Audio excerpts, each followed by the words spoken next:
him off a daily fantasy. His number too high, then I'm probably fading him. He been on the road, he gon' eat up my salary. I hit a buy, he gon' lie before lock. Play back to back, then I probably won't pick on the DFS bachelor, good as it gets. Build a few liners and hit me a leg. He had a good game, but it might be a trick. Log in the Slack so I know who to pick. Sharing our liners, we all gon' get rich. New to this game, you should come to the pad. You might want some cash and get a good laugh. DFS sports, we gon' run up a bag. He heard every game and it's making me mad. You buying your lineups, I think you a cheater. DFS bachelor, he the new leader. Yeah. What is up, everyone? Welcome back to the Bachelor Pad. I, of course, am the DFS Bachelor, and you guys know the story by now. When we do this all-encompassing look at the DFS main slate, we need to double our knowledge around here. So we bring in my guy from Sportsbook Review, the guy that makes me look good over there, Mr. Donnie Seymour. How you doing this morning, brother?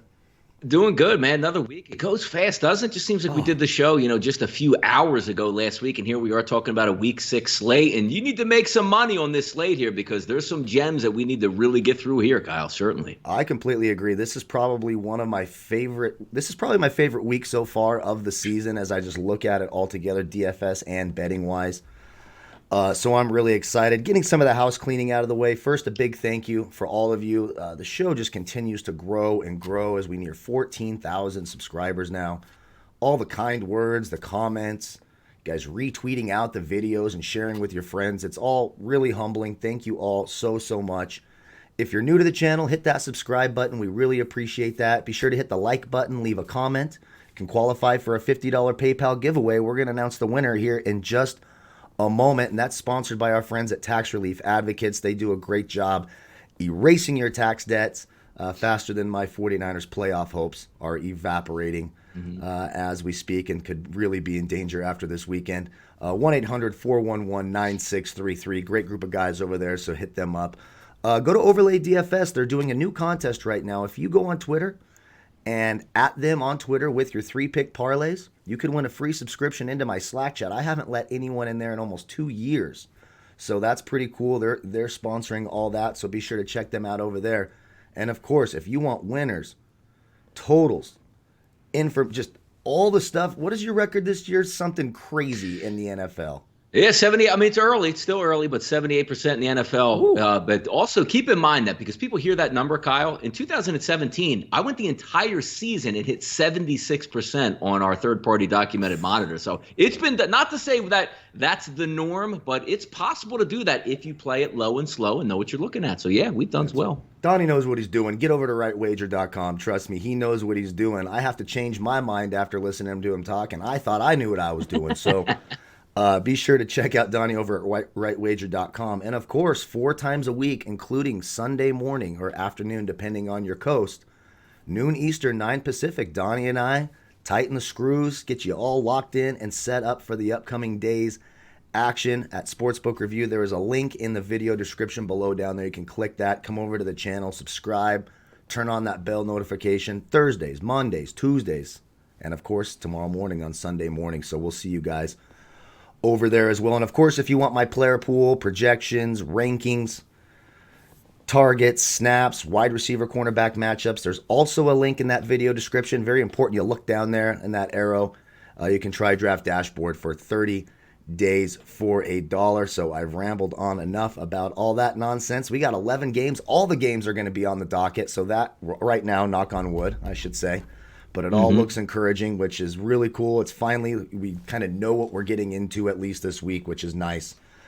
So if we go to quarterback over 6K, why don't we start with Donnie, since I've been rambling on here for a while. What are you looking at these top price quarterbacks over 6K here on DraftKings? Yeah, I'll tell you what's really interesting about this week, too, which, if you're just a novice guy playing DFS or even gambling, we always look at that, slate on Sunday. Now, the one thing you'll notice is it seems a little bit limited. And why is that, Kyle? We got 2 games on Monday Night Football, which you got 4 quarterbacks that usually, accounting that if Dak Prescott was there, sure, he would be one of the guys we would look at. Obviously, Kyler Murray, one of the guys we'd look at. Patrick Mahomes, Josh Allen. You're talking about 5 bell starters right there that aren't going to be on this slate, which makes it to us even more fun to try try to go down and find those gems. Lamar Jackson heading into the Philadelphia Eagles tops it off at DraftKings, 7,700. He's always going to be a top play, but the thing I question about that is we're no longer getting that 225, 230, 2 touchdowns in the air from Lamar Jackson. It's more ground and pound in the running game, and if you think it's going to be a blowout, which a lot of people think, are we getting those passing yards in the second half? Because if the Philadelphia Eagles can't move the football, Kyle, why would Lamar Jackson and the Baltimore Ravens really open up their passing offense? So I think he's very expensive. Now,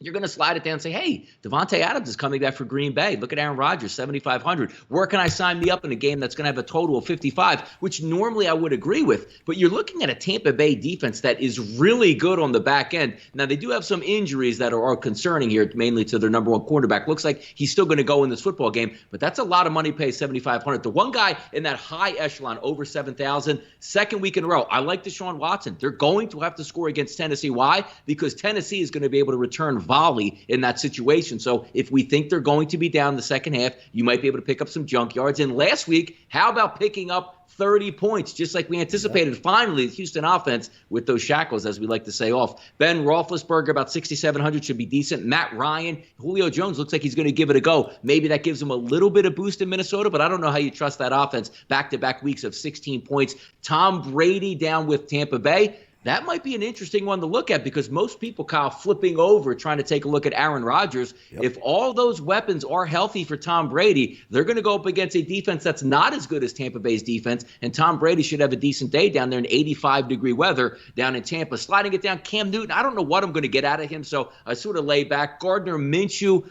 I thought it should have had a better performance last week, but if you take a look at that $6,100 price range, people probably geeked up a little bit on Matthew Stafford. You're going up against that Jacksonville defense. Yeah. What's his low end, Kyle? 250, 2 touchdowns? I mean, That's pretty low for him, yeah. Yeah, no, I completely agree. I love Stafford a lot this week.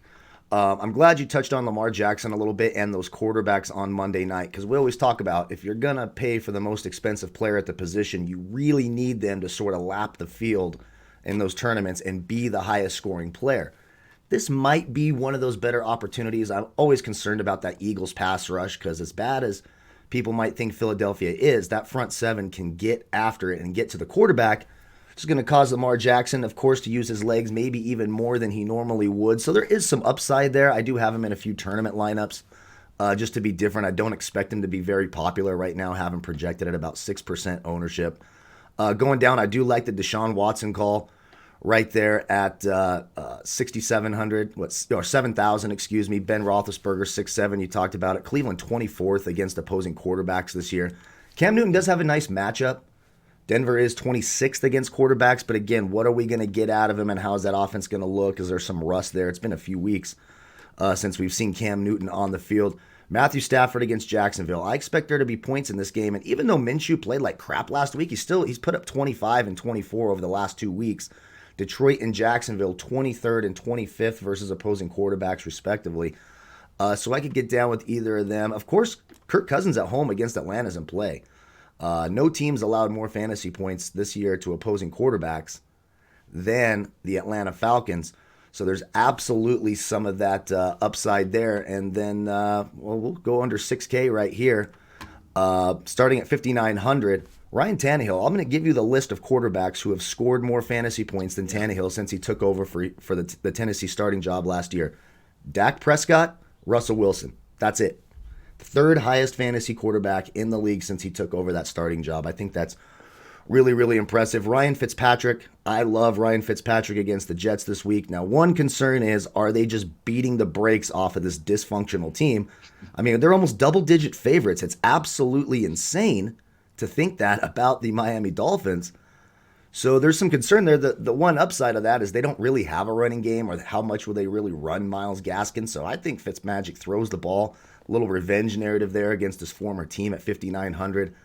I like that quite a bit. I want to try the Daniel Jones thing, but I just can't do it.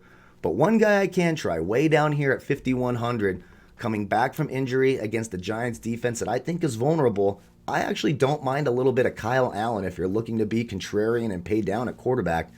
Sitting there at 5,100 on DraftKings, 6,400 on Fanduel.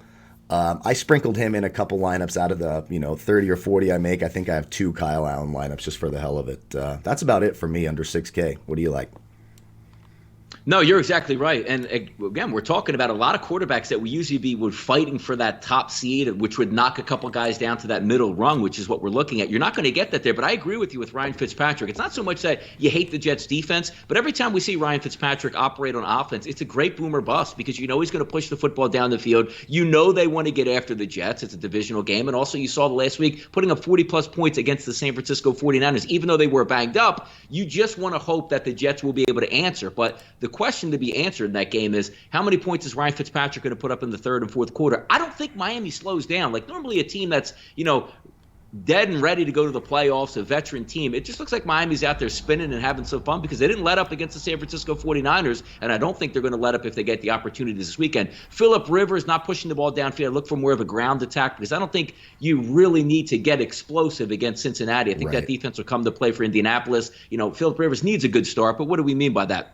18 completions for 26 passes, hand the football off, don't worry about it, Cincinnati's a bad team. There's not much upside with Phillip Rivers. Ryan Tannehill, you're right. There should be points in that game. He's always on the low end of the spectrum because people get scared that Derrick Henry's going to take all the goal line carries. You saw him carry last week. He's very good running the football, and the boots inside, the red zone, inside the 10 and 5 yard line, they're always an option for Ryan Tannehill, and he's getting A.J. Brown back this week. He's going to play as well. We'll see if anybody else comes off that COVID list. You should have a big day on Saturday and maybe on Sunday to try to check that out. Nick Foles, upside again, 250, maybe 2 touchdowns in that game. But when you're looking at quarterback, you're looking for that explosive upside, still with a lower floor. Baker Mayfield banged up, but he is going to get Odell Beckham back. Jarvis Landry is going to give it a go for this game. So they are going to have David Njoku as well. That might be a sneaky shot because last week, Kyle, the Philadelphia Eagles moved the football up and down the field with some unheralded players and put up 29 points against the Steelers. But when we're talking about 5,700, I think there's some other avenues you can get after. Carson Wentz, just by default, Kyle, if we're looking at a 10-point spread, he's going to be throwing the football all in the second half. So he doesn't even have to have a very good game. He might accumulate 45 to 50 passes, which by volume means close to 300 yards and probably close to 2 touchdowns in this game. And you're only paying 5,600. Down that list, Daniel Jones, I do agree with. I don't know how competent these two football teams are in order to slug it out, and also maybe looking at an option like, hey, let's make them make the mistake first, where you might be looking at a 10-7 type game at halftime, and then they just get, hey, we're going to punt. I just want to get a victory out here on the field. Joe Judge still looking for his first victory in the NFL, and the Washington Redskins only have one, which came against the Philadelphia Eagles. But even going even lower on that list, Joe Flacco, 5,100. Kyle Allen, 5,000. I mean, you're really asking here. Do I think those guys can throw at least one touchdown? Yes, but you got some much better options here. That's just bargain basement if you're trying to match up Zeke and, another elite running back that's going to really take over. So I don't recommend anything down low, but it's kind of interesting to see those guys that low price as starters. Yeah. Sometimes it happens. You turn like, oh, who the hell played? Why is Kyle Allen to Terry McLaurin for 3 touchdowns, the millionaire? Second play of the game, 80-yard touchdown. Like, I knew I son of a bitch. Yeah, no, it happens to me every single week. I mean, literally every single week that happens. But no, I completely agree with all of those takes right there. If we slide over to running back up at the top, the most expensive running back on the main slate anyways, not including Monday night, is Aaron Jones. And I just don't play running backs against Tampa Bay. They're just so good against the run. And now you have Devontae Adams coming back. So he's not going to be as needed in that passing game. So I'm down on Aaron Jones. If I can save 300 and go to Derrick Henry against the Houston Texans, who allow the 4th most fantasy points to opposing running backs. In his last game against Houston last year, all he did was put up 42 DraftKings points in that game. 7-3 DraftKings, 9K Fanduel. You can fit him in your lineup on Fanduel. I was able to do that just fine. I have him in a ton of stuff. Love Derrick Henry this week. Alexander Madison, Dalvin Cook is ruled out. So Alexander Madison goes from minimum salary backup that barely, sees the field about 20% of the time, 32% of the time to be exact. Now he's going to be the full-time guy at home against a bad Falcons defense. So you got to like Alexander Madison a lot. Even was targeted 3 times. So I like that they're going to make him a part of that passing game. Some other guys I'm looking at up here, even though Chicago is tough against the run, I sort of like this little bit of revenge narrative from Mike Davis. And I like that Mike Davis, 25 targets over the past 3 weeks, putting up massive numbers filling in for Christian McCaffrey. So I think Mike Davis, it's weird to pay this much for him. It doesn't add up in your eyes. You're just looking and what the hell, 7,000 and 7.5 for Mike Davis. But he's absolutely got the upside. I like him quite a bit. You look at the team allowing the most fantasy points in the league through the first 5 weeks to running backs. That is the Detroit Lions. So James Robinson back on the radar. The last couple of weeks, he hasn't been great, a 15-11. He didn't kill your lineups. Obviously, he didn't shoot you into first place.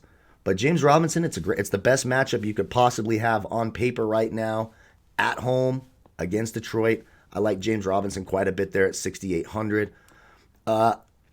Then they get to Jonathan Taylor against the Bengals. You talked about it. That's a bad Cincinnati Bengals team. He's sitting there at 6,400. That's going to be the philosophy. I think they're starting to realize you can't trust Phillip Rivers in the pocket. You need to protect him perfectly. And there's really no need to try to be explosive against a team that you should be ahead of at home. Try to grind them down. I think Jonathan Taylor's a nice play. I'm going back to Todd Gurley this week against the Vikings. Had a nice week for us last week. He was one of our favorite plays last week. Sitting there at 6,300 against Minnesota, 17th against the run. Should be points in that game, so Todd Gurley should get plenty of goal line work. Of course, they're starting to sort of phase in Brian Hill and Ito Smith. You know, Gurley's only playing about 54% of the snaps, sort of that Ronald Jones type role, but he can actually catch the football. Ronald Jones apparently just can't catch a damn thing with those stone hands of his. And that's really it for me above 6,000. What are you looking at up there?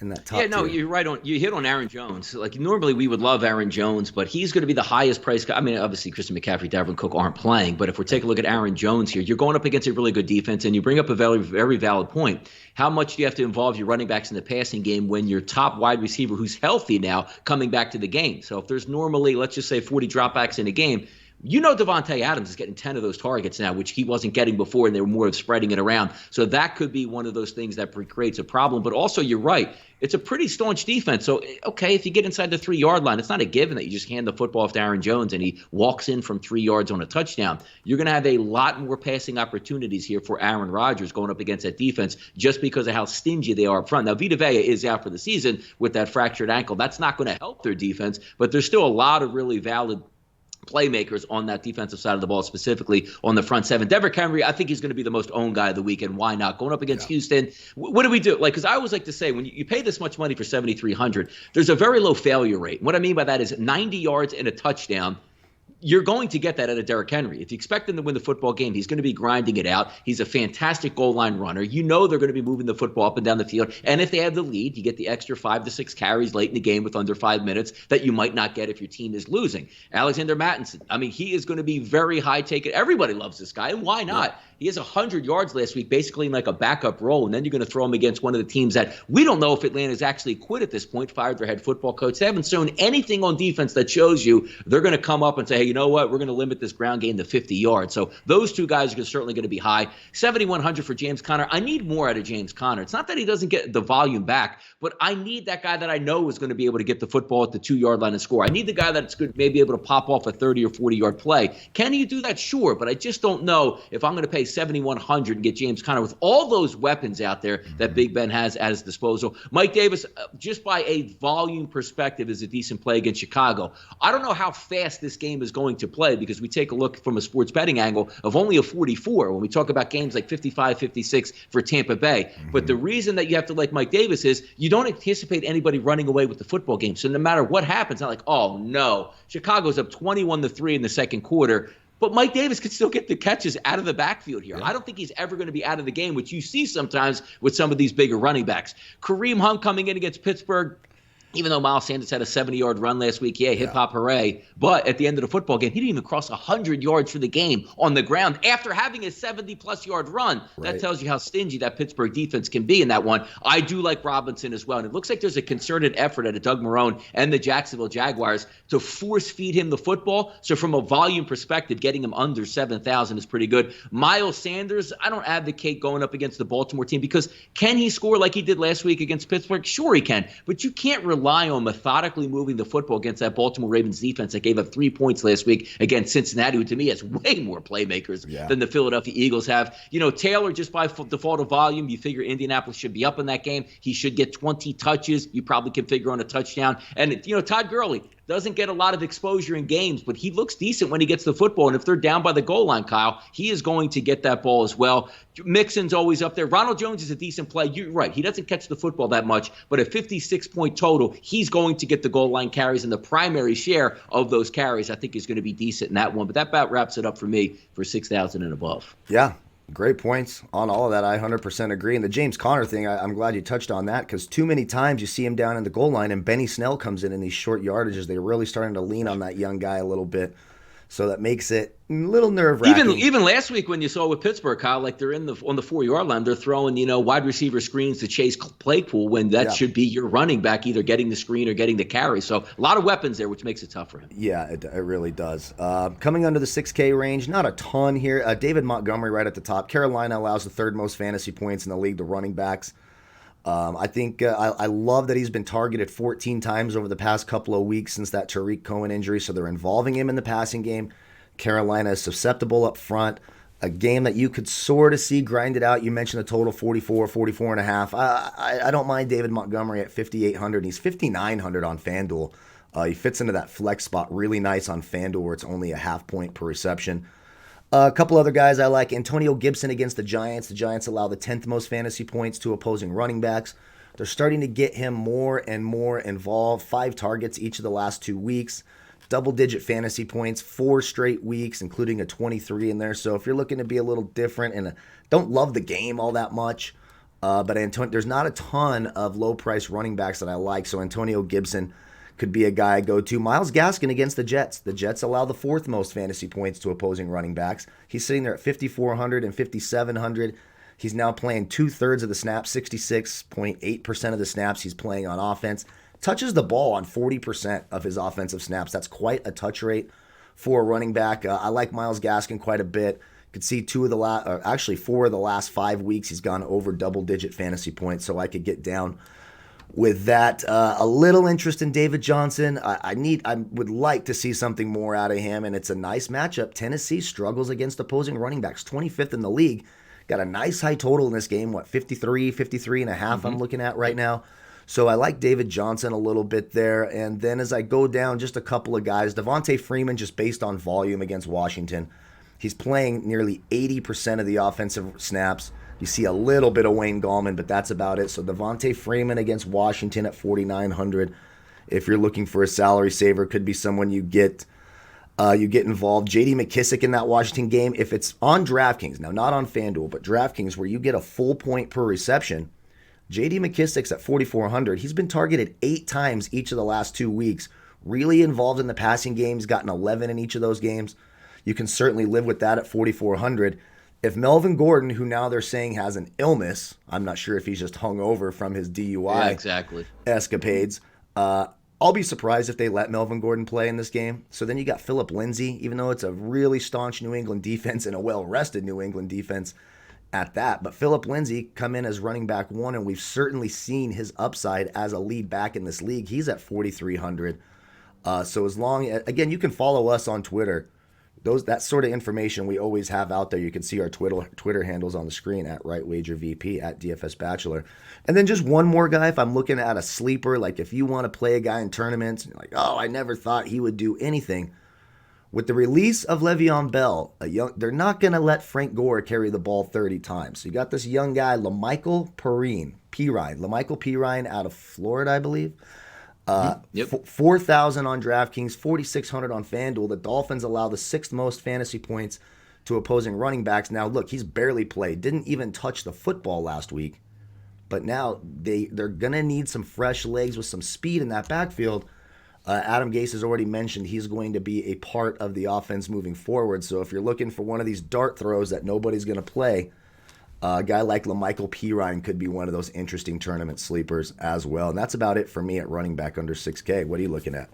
Yeah, not a lot of value here, and for upside. There's a couple really good running backs here in that 5,000 range that you think can give you a decent effort, but always the same thing. You look at wide receivers, quarterback. If you're going to pay low, you just want the option, because you might get stoned with 5 carries for 13 yards and no catches, but you want that guy that has the ability to get 15 touches, bust a long run. Oh my God, he's got 160 total yards and 2 scores. I don't see it all that much, but I think you get some quality play out of David Montgomery. Again, same way we look at Mike Davis, who I think is the better overall running running back because he's included a lot more in the passing game. But just by accompanying a team that's going to be in the football game, I think, for a full 4 quarters, you could easily see David Montgomery getting 20 touches going against that Carolina defense. And also keep in mind, the Carolina defense front seven is really banged up. Yeah. K'Wan Short's going to be out for the year.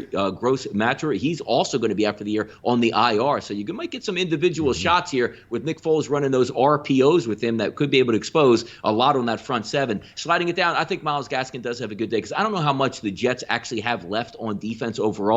And I do think the Miami Dolphins win that football game. So as I always like to say, you want to counter on a guy that you think is going to get those carries late in the game with them being up. You might add an extra, 2 to 3 points, which could be enough to decide your fantasy league, but also in DFS.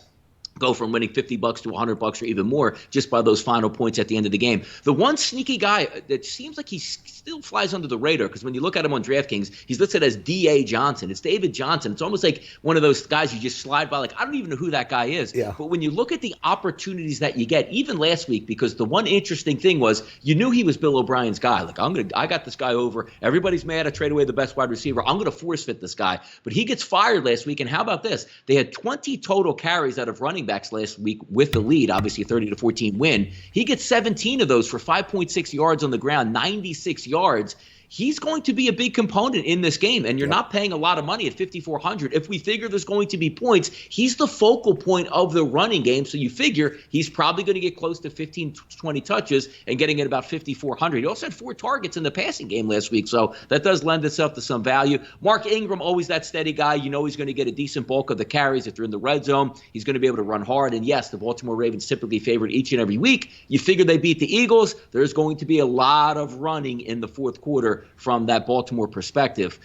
Sliding it down a little bit further, like Devontae Freeman, I don't think he's all caught up in that offense yet overall. Otherwise, if he was the go-to back and had a couple weeks under his belt, he might not be a bad play at 4,900 because you're talking about some bottom-of-the-barrel guys. Maybe J.K. Dobbins has the ability to bust one loose. Gus Edwards in that same boat. But whenever you have that three-headed back at running back like the Baltimore Ravens do, it's so hard to trust who's going to get what, where they get it, but who's actually coming into the game. So there's a reason why the Gus Edwards of the world in a double-digit line, you should be able to run on Philadelphia. He's listed at 4,000. Even sliding it all the way down just by volume, Frank Gore returning to Miami, boy, would it be nice to get him a touchdown. If you can get a touchdown to Frank Gore at 4,000, he's going to pay for himself right there.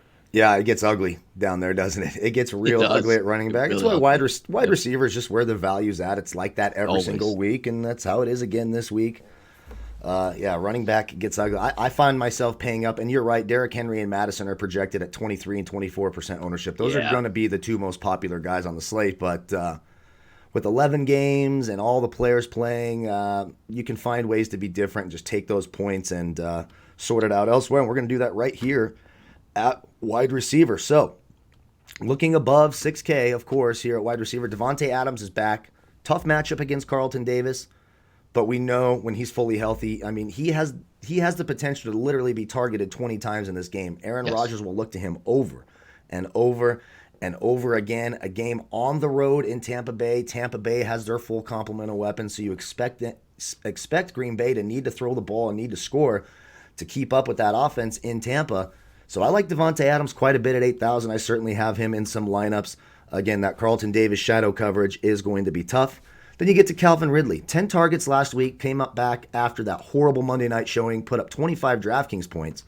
The Vikings allowing the 3rd most fantasy points in the league to opposing wide receivers. He's going to see a lot of Cameron Dantzler and Mike Hughes and even Jeff Gladney in the slot. It's a bad secondary there. They're on the road. You got a total of 54. You expect them to probably be behind in this game against the Minnesota team that I think is just a little bit better than Atlanta. So I do like Calvin Ridley. 7,800. Then you get some savings here going to Adam Thielen, who has really picked it up the last couple of weeks. 23 targets, turned that into 58 combined DraftKings points against a terrible Falcons secondary. He's going to see a ton of, Isaiah Oliver and AJ Terrell, even Kendall Sheffield, who is just being torched. He's been targeted 34% of the defensive snaps that they play. They're throwing the ball at Kendall Sheffield, and that's where Adam Thielen spends 55% of his offensive routes. So, I like Adam Thielen quite a bit, and his counterpart, Justin Jefferson. We'll get to that momentarily. Allen Robinson, just by volume alone, look what's going on since Nick Foles took over. I mean, just the last 2 weeks, 26 targets for Allen Robinson. even last week with that Carlton Davis shadow coverage, they just kept throwing to Allen Robinson over and over and over again. So you can absolutely go there at 7K. Now, Carolina has actually been, they're number 4 in the league right now against opposing wide receivers. It's sort of strange. You don't really expect that. Rasul Douglas has been playing really well. Corn Elder in the slot, surprisingly dominant, only allowing nearly 1.10 fantasy points per route ran against. Very, very low, but I do like Allen Robinson quite a bit. Will Fuller against the Titans. That Titans secondary has actually been pretty vulnerable. A game where we expect points to be scored, and Houston's going to need to score on the road to keep up with Tennessee, who's got a very efficient offense. He's starting to come into his own now. We've got 3 straight games of 15 or more. In fact, in the last 4 games he's played, 15, 26, 16, and 22. Now you're getting some of this Malcolm Butler, Chris Jackson, all of them allowing at least 0.3 of a fantasy point or more per route ran against, and all being heavily targeted. So I certainly like Will Fuller. Look, it's weird seeing Julio Jones down here, but I don't trust Julio Jones to stay healthy. Does he have the upside? Sure. Am I going to go there? Probably not. I can just find other ways, especially right here in this mid 6K range. There's a lot of guys that I like. Juju Smith-Schuster, for one. Look, everyone and their mother is going to be on the Chase Claypool train, including yours truly. Trust me, I like Chase Claypool, and he's very cheap on this slate. So if you're looking for some leverage, right now I have Smith-Schuster projected around 2% ownership because everyone's going to pay down to get Claypool, not want to pay up for Smith-Schuster. Cleveland allowing the 3rd most fantasy points in the league to opposing wide receivers. He spends a lot of his time in the slot, so he's not going to see that Denzel Ward coverage on the outside. Denzel Ward does not shadow. He stays on that left side for 99% of his routes.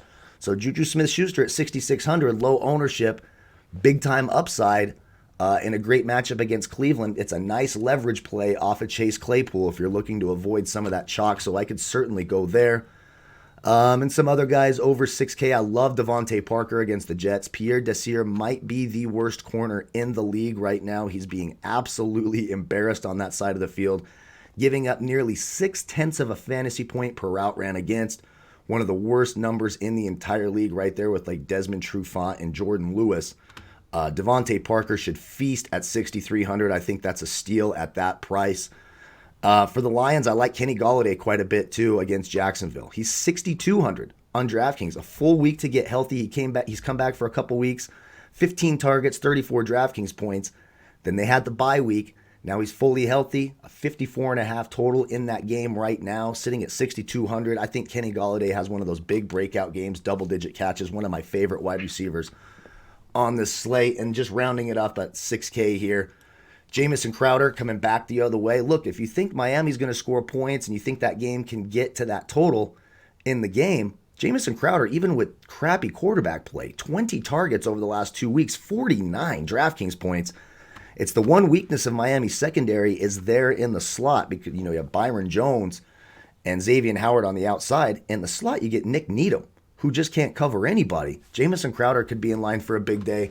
And just finishing it off at 6K, Justin Jefferson, I think he's in a nice spot this week and it could be a nice contrarian play outside of Adam Thielen, who a lot of people are going to like this week. After all that rambling, Donnie, what do you like over 6K? Yeah, you know what? It's a really good slate for that. If you want to buy up at wide receiver, you can certainly do that. But if you're looking to load up at running back and maybe spend a little bit more for a tight end, there's some guys at this bottom level 6,000 I think are going to be tremendous buys. But let's start up top. Devontae Adams, you're right. I almost don't even care if he's going against Deion Sanders in his prime. Yeah. He's getting double-digit targets. He's going to dominate. That's how effective he is. I love what Green Bay actually did. If you were a fantasy player like a season long, you hated it because you figured Devontae Adams was ready to go a couple weeks ago. They rested him. He's 100% healthy. And also Carlton Davis, that we love as a cornerback, he has an abdomen issue that he's questionable for the game. So if you get during game time at 4 o'clock and all of a sudden he's out, that's another signal to go ahead and take that because he's $8,000 for a reason in a high-scoring game. Yep. You would be hard-pressed to see, Kyle, unless he gets injured and re-injures that hamstring. He should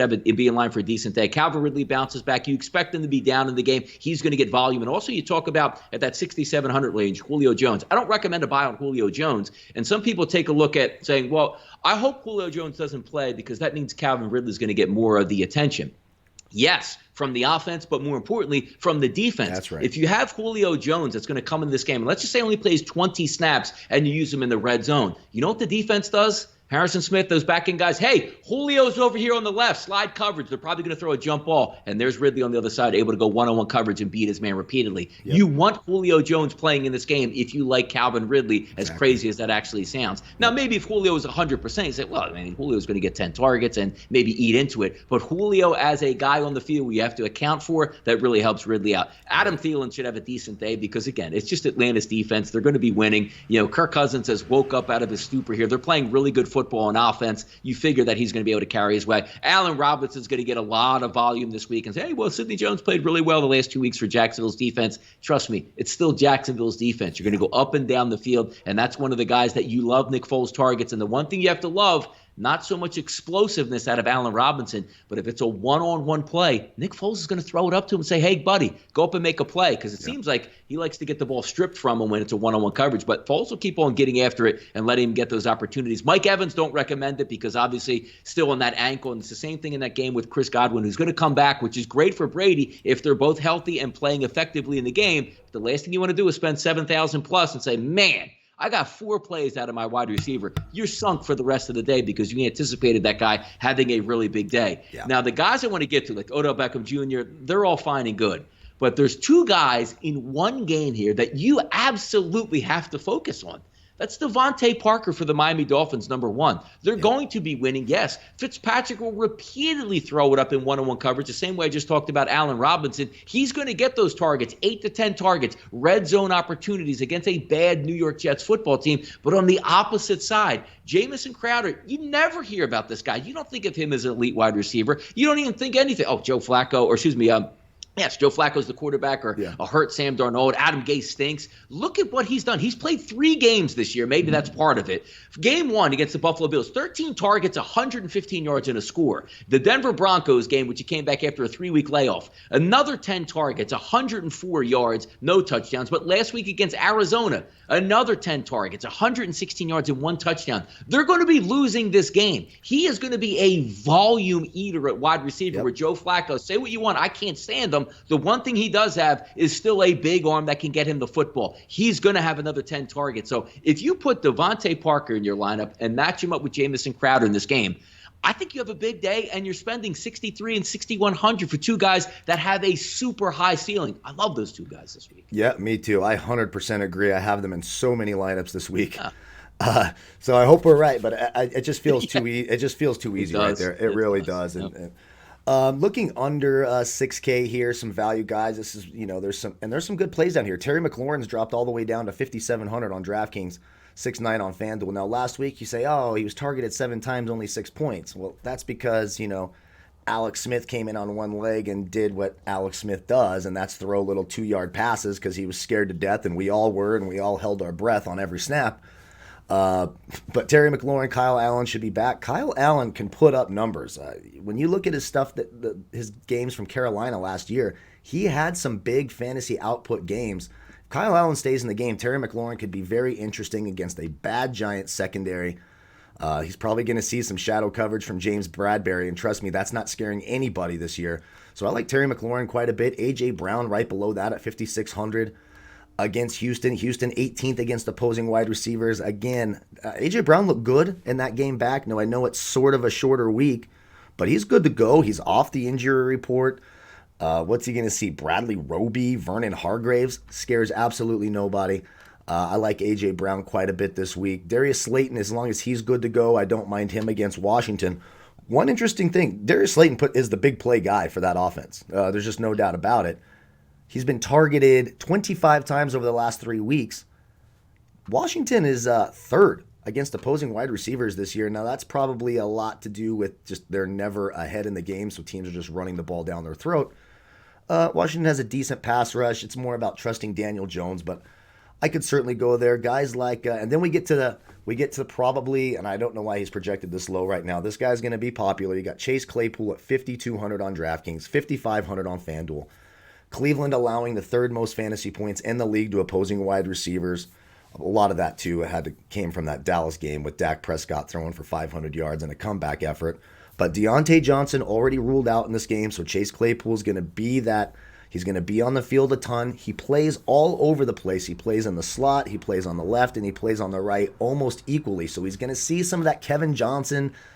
Who's the other guy out there besides Denzel Ward? Terrence Mitchell, who's just being torched over there. In fact, Chase Claypool plays more of his snaps, 37% on that offensive left side than anywhere else. So we'll see Terrence Mitchell, and we saw the upside. Is he going to have 4 touchdowns again? Probably not. I mean, that's just ridiculous.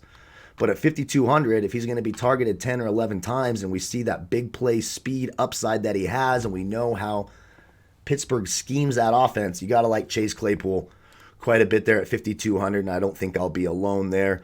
Brandon Cooks reemerged last week. 12 targets, a great call by Donnie last week on this show. 12 targets, put up 33 DraftKings points. He went up 1,000, so now he's 5,000. But this guy's playing 81% of the offensive snaps. When you start looking down here, opportunity equals fantasy points. Is it always going to work? No. But you at least like to look out on the field when you have a guy in your DFS lineup and go, oh, there he is. There's number 13. There's number 12. He's on the field. Big game from him. Tennessee, we talked about the vulnerability of that Tennessee secondary, so I do like Brandon Cooks quite a bit. Coming down here, I don't mind going to Preston Williams, the other receiver for Miami, if you're looking for some value there at 4,700 against that bad Jets secondary. Pierre Desir, Blesson, Austin, and the other Lamar Jackson. Lamar Jackson literally gave up the most fantasy points to any receiver. Think about that. You had Chase Claypool score 4 touchdowns, and the guys who were guarding him didn't even give up more fantasy points than Lamar Jackson did in a reserve role filling in for Blesson Austin. So that just tells you how bad that Jets secondary is. And another guy, you simply cannot ignore this guy. He's 4,400. It's a tough matchup, no doubt about it. But your guy for the Philadelphia Eagles, Travis Fulgham at 4,400. Look, it's very crystal clear. He's the number 1 target for Carson Wentz. Teams are loading up on Zach Ertz. Zach Ertz does not look he looks very, very slow this year. And teams are just double covering him because no Alshon Jeffrey, no Deshaun Jackson. So Travis Fulgham's the number 1 guy. He's playing every snap. 13 targets last week against a good Pittsburgh secondary. So we know he can get the job done there. I like Travis Fulgham quite a bit at 4,400. Scotty Miller's healthy at 4,200 in the slot against Green Bay. Green Bay has got good perimeter corners. They struggle in the slot. Scotty Miller should see a lot of Shandon Sullivan, who's been sort of eaten up in the slot for Green Bay this year, so I don't mind some Scotty Miller. And then just a couple guys here down in this 3,500, 3K range. You've got Olamide Zaccheaus for Atlanta. Now, if Julio Jones leaves with a little bit of an injury, Russell Gage is banged up. They like bringing this young kid on. He's 3,200. It's a dart throw, but he's got 19 targets over the last 3 weeks. He's got some double-digit upside there. Jeff Smith for the New York Jets is at minimum salary, $3,000. Look, he's playing every snap. You saw last week, he was targeted 11 times, only got 5 points, but every time they were in the red zone, they were trying to go up top to Jeff Smith. So at 3,000, 20 targets over the last 2 weeks against a beatable Miami secondary, certainly getting healthy now with Byron Jones and Xavier Howard, but they're still 20th against wide receivers, and at minimum salary, you could do a whole lot worse for yourself. And maybe a little Damiere Byrd, too. Seems like Cam Newton likes throwing to Damiere Byrd. 10 targets last week, 9 targets the last time Cam Newton played, sitting there at 3,500. If you're looking for some of those deep dive dart throws, those would be the guys I would go to. What do you like down there, Donnie? Yeah, there's a lot of boomer bust here, which is really good because that's going to be the difference. We always say those secondary wide receivers to try to get after it and say, hey, can I get the 4 catches for 121 yards and a score? I think there's some of the guys with the ability to do that. The one guy that's really interesting here to me, Julian Edelman coming in about 5,600 questionable. We haven't seen the Patriots. They haven't practiced that much. He's been banged up. But if you're going to pay, that mid-level $5,000 exception, you can easily see him get 6 or 7 targets in this game, go over 60 to 70 yards and a decent shot for a red zone touchdown. Darius Slayton, we talk about it going up against a porous Washington defense until Sterling Shepard gets back for the New York Giants. He's in effect their number 1 wide receiver, big play guy. Golden Tate's a little bit less of a threat, more of that 5 catch 50 yards. You sort of, if you're just looking for one of those steady plays in a deep fantasy league. Laviska Shenault banged up there for the Jacksonville Jaguars. Otherwise, I would like him a lot more. But the one thing that I do have a little bit of an issue with is because we always see the week before, the guys that people fall in love with. Chase Claypool, yes, great guy, but he's not going to be a surprise here coming into Cleveland this week because he was all over the news last week, all over the film. Hey, this guy scored 4 touchdowns. You better account for him now. And the same thing with Travis Fulgham for the Philadelphia Eagles, because it said, well, hey, nobody's really to throw. He's not going to surprise anybody. They know the routes that he's going to want to run in this game. Can he still perform well? It didn't matter because in the second half, if the Steelers were making adjustments with Mike Tomlin at defense, he one-on-one coverage, he just went up and stole the football. And again, you're not paying up for these guys. Chase Claypool's not 7,200 all of a sudden, so you're still in that $4,000 to $5,000 range where if they do come down with a touchdown, they in effect paid for themselves, and they certainly should be able to do that because of all the injuries, even with the Pittsburgh Steelers at wide receiver, same thing with the Philadelphia Eagles. But the one guy I look at, which I joked of, and I couldn't believe what was going on, and I didn't know if he was even playing football anymore, Brandon Cooks at 5,000 in a game that they should be able to score points in. That seems like a steal. So if you matched up like just mid-level guys and not pay that much for it, on bad football teams, technically, Devontae Parker, the Jamison Crowders, and the Brandon Cooks of the world, and spending 5,000, 6,100, and 6,300 for those 3 wide receivers with monster upsides, it seems like a lot of fun that you can save some money if you want to upgrade it, again, at running back or even upgrade at the tight end position. Sliding it all the way down to trying to find, maybe T. Higgins slips in with a red zone target. You're only talking about 4,700. Golden Tate, the guy that we can usually factor in 4-5 for 50 or 60, maybe gets a touchdown. But we're going all the way down the list. The N'Keal Harrys of the world, the Tim Patricks of the world, kind of tougher to hang on and get a gauge. But again, if I'm going back to my Philadelphia Eagles, and I don't want to pay up a lot for a wide receiver when times get tough and nobody wants to catch the football, the one guy that does and scored again last week is Greg Ward, coming in at 4,100. Yep. If Fulgham is the guy we can't let catch, he's a very good slot receiver that you can easily see 5 to 6 targets over the middle, maybe 50 to 60 yards, and also getting a red zone target. So somebody that you don't want to buy up for, and maybe a sneaky under the radar slot guy going up against a bad Jacksonville defense. Hey, Sidney Jones is playing well on the outside. How about Danny Amendola? You know they're going to score points in this game. He's a valid shot to get 7 or 8 targets in this game, and you're looking at 4,100. So those are my boomer bust type guys. But I got that look again. Don't disappoint me down there in Houston for Brandon Cooks again, where I finally said he actually played, and then he goes back into witness protection this week. That's right. Don't go back into witness protection, and please don't get hit across the middle and go out with another concussion. Oh my! He took a huge shot last week and popped right up. So I was like, all right, there we go. So, Yeah, no, that was a huge week last week, and I made money off that play last week. That was terrific. All right, sliding over to the tight end position, and we talk about it every week. And there's not that huge spend up because we have the 49ers on Sunday night and we have the Chiefs on Monday night. So the Kittles and the Travis Kelce's aren't there above 7K. So the most expensive tight end is Mark Andrews, and Philadelphia has absolutely been torched by tight ends this year, 28th in the league defending that position. 6,500 is a lot to spend for tight end. He's certainly got the red zone upside. Lamar Jackson's looking for him when they get inside the 20. I typically don't do that. If you want to be a little bit different in tournaments and stack him with Lamar Jackson and save at wide receiver, you can get there, but it's a little bit tough. It's not something I do all that often. Then you drop 1,000, you get to some guys. Mike Gesicki against the Jets. Absolutely. You expect them to score points.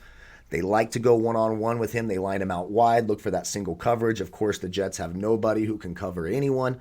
So Mike Gesicki, red zone upside, 5,500, 5,600 on Fanduel. I love that price for him on Fanduel. Can absolutely sign me up for that. A guy like TJ Hawkinson at 5,300. Jacksonville, 27th against opposing tight ends. Starting to get more of a rapport here with Matthew Stafford. Remember, he had that big start his rookie year, that first game, and everyone's, he's the new Travis Kelce, and then he just faded into oblivion. This year been a little more consistent, double-digit fantasy points in 3 of the last 4 weeks. In fact, in the first 5 weeks, nothing less than 8 points, which I know sounds low, but at tight end sometimes you're like, thank God I got 3 catches for 50 yards, because tight end can be a tough position that ruins your entire week. Now, one guy who's got big upside and has double-digit fantasy points 4 straight weeks, 2 out of his 3 in 2 of the last 3 games he's played over 20 DraftKings points. Jonnu Smith at 5,200 against Houston. I like that quite a bit as well. And then Robert Tonyan for the Packers, probably going to see less targets now with Devontae Adams back, but certainly some red zone opportunities. Aaron Rodgers historically doesn't throw to the tight end very much. See Jimmy Graham, see all of them that he's ever had. They're usually a letdown with Aaron Rodgers. He likes to throw the ball to his wide receivers and to his running backs. It's weird to see Zach Ertz at 5,000, I'll tell you that. He's usually up there, with the rest of the guys, but it just hasn't been happening. only two of his first 5 weeks has he gone over 10 fantasy points. His last 2 weeks, 9 combined fantasy points going against Baltimore. Look, I put him in a couple lineups because I know how good Zach Ertz is. Baltimore is actually 18th against tight ends. It feels like once people, we kind of talked about it before the show, paying down for guys. When guys are down and people are off of them and they're trying to ignore them. Zach Ertz is certainly one of the elite tight ends in the league. It just hasn't shown up so far this year. This could be one of those boom or bust type of things where when the Eagles score, it's to Zach Ertz, and he's way cheaper than he's been in at least 3 seasons that I can remember. So I've got some interest there. Evan Ingram against Washington. Washington, third most fantasy points against tight ends at 4,900. Only 2 targets last week, but did have the rushing touchdown to get into double digits. He's done that 2 straight weeks. And just rounding it out, Eric Ebron against Cleveland. He's healthy. He had a hand issue that he was dealing with this week, but he's good to go there. And then if I go all the way down here, one guy I want to talk about in this 3,000 range, we talked about him last week. Mo Alley-Cox has been ruled out of this game. Trey Burton played every single offensive snap for the Colts last week, and now he's getting a Bengals team that's not good defensively. Phillip Rivers historically likes throwing to his tight end, so a guy like Trey Burton at 3,100, I could sort of get behind us some salary relief and hope he gets, 6 or 7 targets, maybe 4 catches for 50 yards, not 9 points at 3,100 you'll absolutely take, and it frees up a ton of salary there at tight end. That's it for me. Anything you like here at tight end? Yeah, you talk about it paying up for it. Mark Andrews should have a good game, but 6,500, I'm going to need, I can't get 6 catches for even 60 yards and say that's really going to be as effective of what I want. And also, when you're taking a look at the Baltimore Ravens, the same thing when we try to bring a betting perspective into the fantasy world is, do we have to even throw the football in the fourth quarter? Are we running the clock out? That means less passes. So you have maybe, 2.5 quarters to do damage? If I'm paying 6,500, I want 4 quarters to have a legitimate chance to do some damage. Mike Gesicki, 90 yards last week. We always know he's going to be the focal point. 5,500, not a bad option. TJ Hawkinson going against a really porous Jacksonville defense certainly seems honorable as well. Robert Tonyan, now one of those guys that everybody likes. Now you're not going to get all those because Devontae Adams is going to take a lot of red zone targets where that's where Robert Tonyan was eating. And the one thing that Howie Roseman has done really well for the Philadelphia Eagles is not pay Zach Ertz, who wanted George Kittle money and Travis Kelce money, which means I'm going to catch a slant pass and have the ability to take it 60 yards down the field. He has been invisible when you needed him the most. And yes, you could say, well, the defense is focused on Kittle and Kelce each and every week, and they still make explosive plays. Zach Ertz is very good at opening up 7 yards down the field and falling down, which means what? I need 8 catches to get 80 yards out of Zach Ertz and hopefully get a touchdown. I'm not into paying him, even though he's only $5,000. Jimmy Graham, decent shot because you're paying for touchdown and red zone opportunities. He's going to get that with Chicago. If Rob Gronkowski doesn't seem like a great option for me, more of a blocking option. If this was Gronkowski a couple of years ago and he's listed at 4,400, it would be all day 95% owned. But I just don't see that big upside. David Njoku working his way back from injury, way down the list at only 3,600, might seem like an average play. But if we're going all the way down and trying to take at looks for a boom or bust, Mo Alley-Cox is not going to play this week for the Indianapolis Colts. So Trey Burton steps in as that athletic tight end now that Mo Alley-Cox is out, and we always laugh at the arm strength for Phillip Rivers. If he can get some looks here at 3,100 against a Cincinnati porous defense, I like to pay for that upside. Yeah. Now, there's a very good shot here that you might get 2 catches for 14 yards, but don't be surprised if Trey Burton can get 5 catches, 50 yards, and a touchdown at 3,100. Those are the guys that I want to pay up for because, hey, look, this is a really good shot to take up because unless you're paying $5,500 and getting 60 yards, you might pay $3,100 and get the same 60 yards here. Exactly. Yeah, I love paying down at tight end. I think Trey Burton's the tight end to pay down for this week. He just flat out is. And I just realized I forgot to announce the winner at the beginning of the video. So here at the end, once we talk defenses, I'll announce that winner. So hopefully you watch the whole video. I mean, sometimes it's going to be that way. I always forget to announce the winner of the contest. It's freaking hilarious. But we'll get to it at the end of the video after we talk about defenses here. So at defense here, just a few teams, the usual suspects. The Ravens against the Eagles, absolutely. 7 starters, 7 players ruled out for Philadelphia, including Lane Johnson. They should be able to get after it. No Alshon Jeffrey, no Deshaun Jackson, so it's obviously Dallas Goedert still out, so it's going to be tough sledding for that Eagles offense. The Ravens, of course, are in play. The Patriots against Denver. Drew Lock is returning for Denver. That doesn't mean anything to me. I don't think Drew Lock is very good. Stephon Gilmore will be back for that Patriots secondary, sitting there at 4,100. I do like the Patriots. Of course, the Colts against the Bengals. Colts, one of the top defenses, if not the best defense in the league right now, going up against the Cincinnati team whose offense is struggling. We've seen the special teams for the Colts, which would count for points here, do things last week against Cleveland. Well-coached team. I like the Colts defense at home against Cincinnati. Then it starts to get tough. I like Pittsburgh at home against Cleveland, a banged-up Baker Mayfield. I know Baker's been better this year, and Cleveland's been better, and all of that stuff, and I don't disagree. But if he's a little banged up and he's behind on the road trying to make plays, he'll bring out that Brett Favre mentality and start slinging it all over the place. It could be some big upside there, some pick six upside for the Pittsburgh Steelers at home against Cleveland at 3,600. And then I look at this Washington-New York game, and I kind of have some interest in both teams. I could see either defense scoring a defensive touchdown because of sloppy quarterback play. So I've got a little bit exposure there. And then one defense here under 3,000 that I'm really focusing on, and I think a lot of people are, got them projected at about 14% ownership right now, is the Miami Dolphins at home against the New York Jets. They're at 2,900. We saw what they did to the 49ers offense last week. 2 of the last 3 games, they've got at least 12 defensive fantasy points, which is a nice number. So sitting there at 2,900, I like the Dolphins quite a bit. And that's really it for me. I just don't see any other defense down there that I like all that much. If you want to take a flyer, I guess, on the Vikings at home, if the Falcons just aren't going to try anymore, I suppose. But that Vikings defense is really bad. That's about it for me at defense. Yeah, teams that warrant the price. I mean, if you have extra money, again, if you save some money at wide receiver, like we gave you a couple really low option choices, you can pay up for the Ravens because what's the upside of the Philadelphia Eagles? Now, having said that, they scored 29 points last week against the Pittsburgh Steelers, but I do think the Ravens' overall matchup here, and let's, what is it, the top 7 of 8 offensive linemen for the Eagles are out this week. It's an absolute mash unit against a team that doesn't have those premier pass rushers that the Steelers has, but they're every bit as physical and should handle the line of scrimmage. So I agree with paying the Ravens 4,500 in this aspect, but sliding it down, trying to find value, because you're right, you're looking at basically sacks and the chance for interceptions. So obviously when you look at the Steelers defense, the Colts defense, the Patriots defense, they have the opportunity to do that. But I think you really hit the nail on the head. The Washington, Redskins football team at 3,300, followed by the Giants at 3,200. You're not playing these teams because of their defensive prowess. You're paying these because of the mistakes the other team is probably going to make. So if you paid 3,000 and you got an interception return, or you got 3 sacks and a fumble recovery along with an interception return,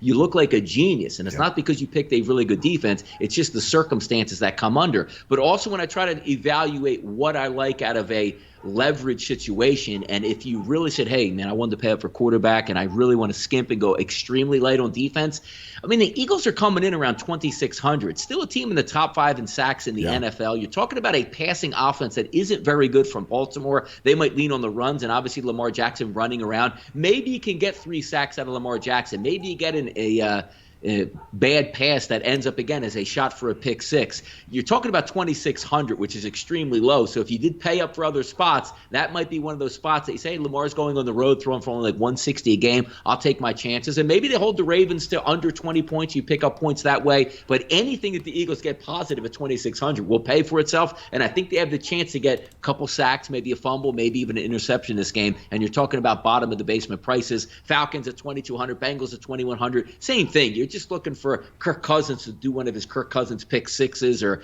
Phillip Rivers, who hasn't looked that good, maybe strip sack fumble, you can return it for a touchdown. So some of those bargain basement teams I think have the ability to rise up, but just some interesting ones low. But I can't fault anybody that said I wanted to save at wide receiver, running back. I'm going to go with the Ravens at 4,500. I can't bark at that decision. So yeah, I completely agree, and I'm circling the Patriots too. I think that Broncos offense is god awful, and if Melvin Gordon doesn't play, I'm like, whew. Sure. Bill Belichick, a few weeks to prepare for this game. It's going to on the road, even if they put Drew Lock in there, just coming off an injury, still a young guy. Yeah, I agree. Yeah, it's going to be an ugly setting there. Well, that's our show. Before we get out of here, our winner of the $50 PayPal giveaway, I'll put a comment in the comment section and pin it to the top so people know to look at the end for the winner. BLegendary247, you are our winner this week. Hit me up on Twitter in the comment section. Sometimes that happens. Sometimes I remember at the beginning, or sometimes it's at the end. That's just how the world goes. I'm getting old. What the hell do you want from me? Again, thank you all so much for watching. A big thank you to Donnie for being here. It's such a nice addition to this show. It's really just made it double, and people just love it. So big thank you to Donnie for being here. Don't forget, if you want my player pool, projections, etc., click that link, try it for 30 days for $1. Get over to rightwager.com. If you want to start making winning football bets, get over to rightwager.com. And don't forget, Sunday, 1 hour before kickoff, Donnie and I, a much smoother show as Donnie leads the way and guides me in the right direction. We'll be live for an hour. Come over with your questions, comments, have a mimosa. We have a great time. It's the quickest hour in sports. It goes by like that. So we'll see you over there at Sportsbook Review. The link to that channel in the video description below. You can find them on YouTube over there. We'll have links on our Twitter pages as well. So lots of ways to find that. Good luck this weekend. May the fantasy gods be with you all. And we'll see you tomorrow over at Sportsbook Review. Goodbye, folks.